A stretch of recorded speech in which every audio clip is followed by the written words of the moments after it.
Voici les 5 meilleurs micros USB pour le streaming. Si vous en cherchez un pour streamer sur Twitch, YouTube ou Kik, eh bien, ne cherchez plus. Oubliez les micros d'entrée de gamme dont on ne sait pas ce qu'ils valent, oubliez le Blue Yeti, surcoté ou tous les micros ultra chers qui ne vous apporteront aucune plus-value. J'ai testé plus d'une trentaine de micros sur cette chaîne et les 5 que je vais vous présenter aujourd'hui sont ceux qui constituent ma sélection finale. Quand quelqu'un me demande quel micro je peux lui recommander, c'est simple, je lui demande son budget et en fonction de la réponse, je l'oriente vers un de ces 5 micros que je vais vous présenter aujourd'hui. Tout d'abord, le Maono PM461TR que vous entendez maintenant. Alors sous cette appellation un petit peu à rallonge se cache en fait un microphone d'entrée de gamme trouvable entre 30 et 40 euros. Vous voyez que le design est très simple, de couleur noire, avec tout de même un bouton pour régler le volume. Alors au premier abord ça fait un petit peu cheap et c'est normal, ça reste un micro à une trentaine d'euros. Mais le plus important c'est le rendu. Et pour le prix, eh bien dites-moi ce que vous en pensez dans les commentaires, mais moi je le trouve vraiment pas mal. En tout cas, j'ai vu pire pour plus cher. Le bundle de base comprend un support et un petit trépied pour le poser sur son bureau, c'est pas mal pour dépanner, mais on préférera évidemment une perche pour pouvoir positionner le micro au plus proche de la bouche afin d'en tirer le meilleur, et ça c'est valable quel que soit le micro.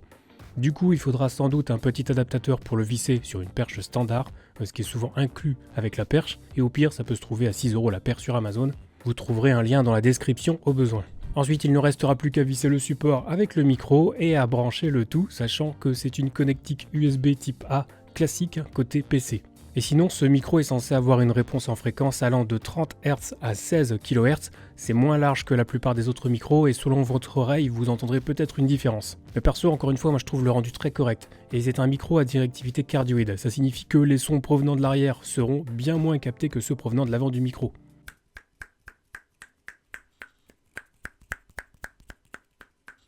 C'est le pattern qu'on recherche pour le streaming afin d'éviter de capter les sons du clavier et de la souris par exemple. Alors le Maono devient un petit peu plus difficile qu'avant à trouver à son prix d'origine, mais perso j'ai pu en acheter un sur AliExpress, livré chez moi en une semaine pour moins de 33 €, ça passe. Bref, c'est un micro pas cher qui sera parfait pour démarrer les streams si vous avez un tout petit budget. Et si vraiment vous avez du mal à trouver le Maono, je peux vous proposer une alternative trouvable dans la même tranche de prix, c'est le Fifine K670. Je l'ai testé également, vous pouvez retrouver le test sur la chaîne, et je vais même aller plus loin. Si jamais vous ne trouvez pas le K670, il y a aussi le K669 qui est un peu moins bon, toujours chez Fifine, qui a un son un petit peu plus étouffé je trouve, mais pour le prix ça reste là aussi très correct.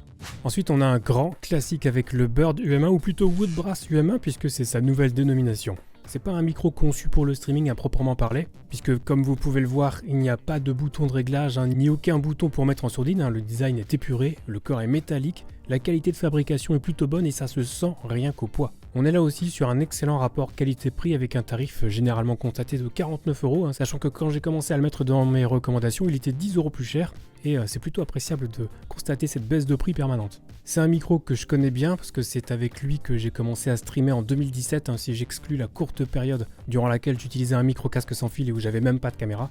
Le UM1 est livré généralement avec une araignée, donc un système anti-choc qu'on pourra fixer aisément sur une perche standard et pour le coup, un adaptateur est fourni. C'est un micro à directivité cardioïde, donc une polarité qui nous intéresse en tant que streamer. La réponse en fréquence va de 20 Hz à 20 kHz, donc plutôt grande, ce qui est un avantage pour certains. Et enfin notez que c'est un micro à condensateur à large membrane, donc très sensible. Il conviendra donc de l'utiliser correctement si vous voulez limiter les bruits environnants type ventilateur ou clavier mécanique. Tout cela j'en parle dans ma vidéo sur comment bien régler son micro pour stream, et on peut éventuellement lui adjoindre un filtre anti-pop, ça fonctionne plutôt bien. Quoi qu'il en soit, le UM1 est une valeur sûre. Une alternative au Bird UM1 que j'utilise donc cette fois-ci avec le filtre anti-pop, c'est le T-Bone SC440 USB.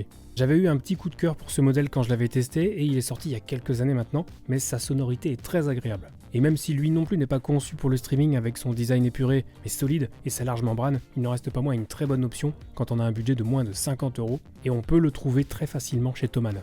On monte en gamme et on arrive sur le podium de mon top 3 avec le Rode NT USB Mini. Comme son nom l'indique, c'est une version plus petite du célèbre Rode NT USB, un micro de très belle facture et d'une marque qu'on ne présente plus. À part le format du micro, la différence avec son aîné est négligeable pour notre utilisation, les deux étant cardioïdes et ayant une réponse en fréquence allant de 20 Hz à 20 kHz. La profondeur de bits varie un petit peu, mais pour du streaming, ça n'a pas d'importance. En tout cas, on a un micro au design original, presque cubique, et même personnalisable avec des accessoires de couleur pour mieux différencier les micros si vous comptez en utiliser plusieurs, pour des podcasts par exemple. Et ça me permet de mentionner l'autre intérêt de ce micro par rapport aux autres, c'est qu'il permet d'utiliser le logiciel Rode Connect. C'est une table de mixage virtuelle très simple et très intuitive qui va permettre de séparer les pistes audio. Et donc d'utiliser la fameuse méthode de la piste 6 pour Twitch. Ça, j'en reparlerai avec le top 1 de ce classement. C'est un réel avantage et même si désormais d'autres micros de chez Rode permettent de débloquer Rode Connect, le NT-USB Mini reste un choix de prédilection de par son tarif attractif sous la barre symbolique des 100 €.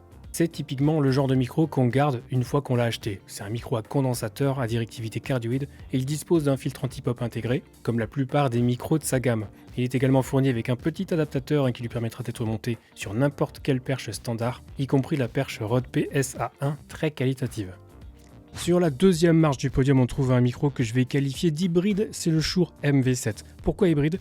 Parce qu'il propose une double connectique USB et XLR. Et ça, c'est vraiment un argument massu pour les streamers parce que ça en fait un micro très évolutif. Son utilisation en USB le rendra simple et pratique. Et si vous voulez évoluer vers un setup plus professionnel par la suite, ça sera possible grâce à la connectique XLR qui permettra de le brancher sur n'importe quelle interface digne de ce nom.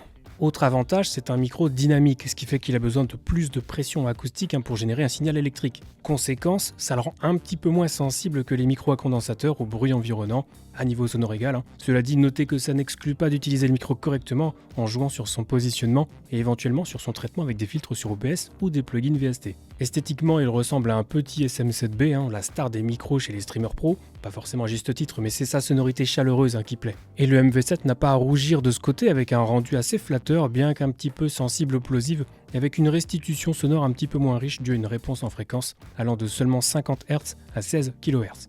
Alors je sais que tout le monde n'aime pas ce type de rendu, dites-moi vous si vous l'appréciez dans les commentaires ou si vous le trouvez pas ouf. Enfin on appréciera pour le coup sa qualité de fabrication quand on ressent bien dans le poids du micro, on aimera ou pas son design avec les commandes tactiles pour régler le volume, le monitoring, le mixage et pour mettre le micro en sourdine. Personnellement je trouve ça plutôt sympa, donc vous l'aurez compris, le frein principal ici c'est son prix qui était officiellement 270 €, même si on le trouve régulièrement vers les 220 sur Amazon. Et s'il vaut certainement son prix, il reste tout de même cher, et c'est pour ça qu'il ne finit que deuxième de mon top 5 des meilleurs micros pour le stream. En première position, j'ai choisi de mettre le Wave 3 de chez Elgato devant le Shure, et pour plusieurs raisons. Déjà son prix, il est généralement 2 fois moins cher que le Shure, si ce n'est plus puisqu'on le trouve souvent aux alentours de 130 €, alors que son prix officiel est toujours de 170. Mais surtout, le Wave 3 permet de débloquer le logiciel Wavelink, spécialement conçu par Elgato pour le streaming. En gros, grâce à ce logiciel, on va pouvoir séparer les pistes audio et les mixer ou les envoyer indépendamment dans OBS et donc en stream. Ça permet par exemple d'utiliser la méthode de la piste 6 que j'avais décrite dans une vidéo précédente, afin de supprimer la musique des VOD Twitch. Bien que ça ne protège pas d'éventuels strikes en live, ça protège entre guillemets vos VOD et vos clips contre le DMCA. C'est mieux que rien, même si je vous encourage vivement à envisager d'utiliser de la musique libre de droit. Au moins comme ça, vous pourrez dormir sur vos 2 oreilles. Si ça vous intéresse, vous trouverez mon lien vers la plateforme Epidemic Sound, qui est, selon moi, à ce jour, la meilleure option pour la musique libre de droit. Concernant le micro en lui-même, il propose un design assez original avec son corps rectangulaire, ou plutôt parallélépipédique si on veut faire plaisir aux adeptes de géométrie. Il est métallique avec un potard multifonction central pour régler le volume du micro, du retour casque ou du crossfade entre le micro et le mixage du PC. Et on a aussi un bouton tactile sur la face supérieure afin de mettre le micro en sourdine. Ce micro est très élégant et le matériel embarqué n'est pas en reste puisqu'on trouve des pièces signées Lewitt, une autre grande marque de micro. La réponse en fréquence va de 20 Hz à 20 kHz, ce qui offre une sonorité très riche et sa directivité est cardioïde, là aussi, donc adapté au streaming. Un filtre anti-pop est intégré et on pourra toujours en ajouter un externe au besoin si vous trouvez que ça ne suffit pas pour limiter les plosives. De nombreux accessoires sont également disponibles si vous voulez être équipé Elgato jusqu'au bout des ongles, mais de base, il peut être retiré de son socle pour être ensuite fixé sur une perche standard, aucun problème avec ça.